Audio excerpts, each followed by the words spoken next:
Repair ABS mga amigo, kasi bumigay yung ABS nito mga amigo.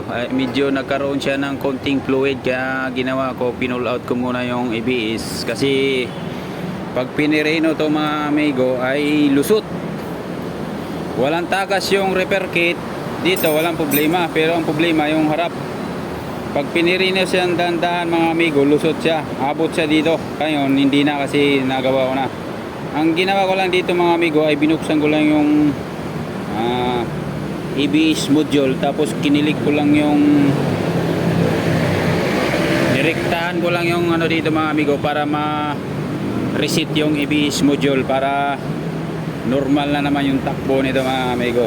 Sa mga ano pala, mga magpapalit ng mga brake pad, kailangan ingatan natin na para hindi madali yung ABS, kasi kadalasan sa mga naepektuhan yung ABS module mga amigo dahil sa nagpalit ka ng brake pad.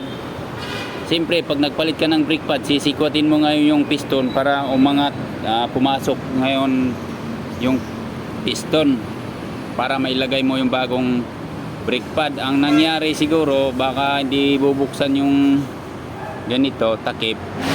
Ang tendency niya mga amigo, pag tinulak mo yung piston dito mga amigo, dadaan yan dito sa ABS module. Dito sa harap mga amigo, ganun din.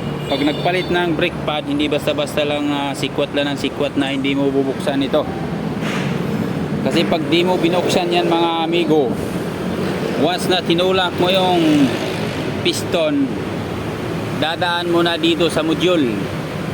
Tapos yung module, pagka wala siyang ibang mapasukan, na wala siyang bint na, kasi hindi mo binuksan yung master, ang tendency niya mga amigo, yung board ng module dito, papasok yung fluid. Ngayon pag pumasok na yung fluid, doon na magka-problema yung ano, masusunog na yung ano, module niyan mga amigo. Kaya doble ingat, kailangan pag nagpalit ng brake pad, kailangan buksan to, ito, bago linisin, bago itulak, bago ibalik, kailangan open yung dalawang master para iwas masira yung module. So yun lang mga amigo, ingat sa pag papalit ng mga brake pad.